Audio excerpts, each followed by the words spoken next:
Today we're going to be going over the positioning for the sternum and the patella, but before then we must make sure that we have the right patient for the right examination. First, we want to make sure we have the right patient. We're going to look for two patient identificators, so that could be patient's name and patient's date of birth. We have our patient here. May I have your name and date of birth? Pedro Rivera, and my date of birth is November 2nd, 1997. Okay, and we're going to be doing an examination of the sternum. For the sternum, it requires the RAO positioning and the lateral positioning. First, we're going to start with the RAO. So the RAO requires that the patient is on their anterior side against the board. So I'm going to have you turn facing the board. We're going to pretend that this is the IR. Okay, you're going to get as close as possible. We want to make sure for the RAO that the patient's right side is against the board and that they're 15 to 20 degrees rotated to their left.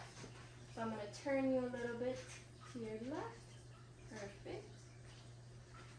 Let's see, we want to center at the sternum, and then we also want to make sure that we're 1 inch left to the midline.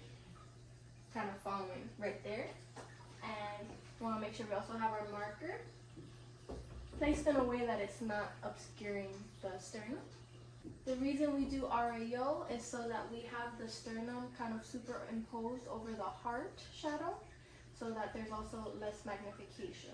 We also want to make sure that the SID is at 40 and that we take the picture or the x-ray on suspended expiration. So the patient will take a deep breath in, blow out all the air, hold it, and then we take the image. The next thing that we'll be doing is the lateral for the sternum. For that, I will have the patient turn so that their left side is basically up against the board. So we're going to turn to the right all the way. So now their left side is up against the board. There we go. And we want to make sure that we're at the center of the sternum again. Actually, I'll have you face this way. Completely. And the center of the sternum, it's going to be about right here. So we're going to follow that, have them go back to the position. Right here, that's kind of where you're going to have the CR, kind of there. We're going to make sure that their arms are on their hips, and we want them to roll their shoulders back and bring their chest out. That brings the sternum away from the extremity so that there's minimal overlap. For the lateral, we do want to do the SID at 72, and then we want to take the exposure on inspiration. So the patient will take a deep breath in and we expose. We'll make sure we put our marker. This patient is also here for an examination of the patella. May I ask which patella it is, sir?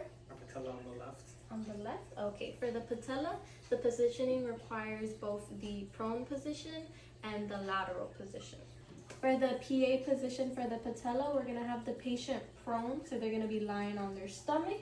The patient did state that it is his left side, so we're going to make sure that we are doing the correct side.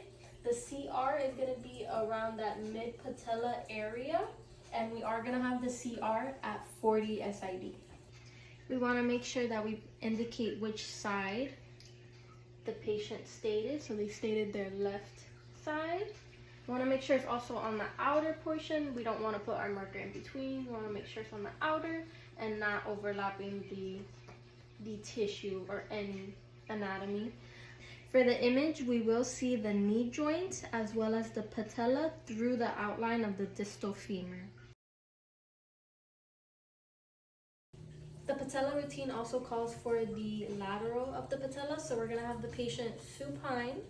They're going to lean towards their affected side, so in this case he's going to lean towards his left side, and we're going to have the CR coming from, or going to, the medial to lateral side. So the center ray is going to enter at the medial side and exit on the lateral side. Making sure that we focus on the patient's left side for the examination, we're going to have them turn a little bit with their hip so that their left side is kind of against the IR. So you're going to turn a little bit to your left side. leave this leg behind so that there's no overlap. And then their knees just flexed about 5 to 10 degrees, so that's okay. We want to make sure that we put our marker. And we're centering the CR to the mid-patellofemoral joint. So the patella's here, the joint is like right around there. In the image, we're gonna get the patella, the patellofemoral joint, and we also wanna make sure that the SID is at 40. The center ray will be entering the medial side and exiting the lateral side. Another view that we could do for the patella is a tangential view or tangential axial view. One that I'll be demonstrating right now is the Setagas method. For this, we're gonna have the patient in a prone position. They'll bring the affected side, so in this case, the left leg. It's gonna be flexed 90 degrees. And the IR will be, or the CR, I should say, is going to be 15 to 20 degrees cephalic. Usually in this case, we could have their foot resting on, kind of on top of the X-ray tube. And then from here, we also don't want to forget that we're aiming the CR towards the mid-patellofemoral joint. We want to make sure that we place our marker, indicating which side it is. In this case, is the left. So I'm putting my left marker. To kind of keep the patient's foot in this position, we might get a towel to wrap around, and they would hold it with kind of like one arm. So we'll wrap around the towel here, and then the patient themselves would hold up their own leg just to keep them from moving to get the right image and less motion in the image.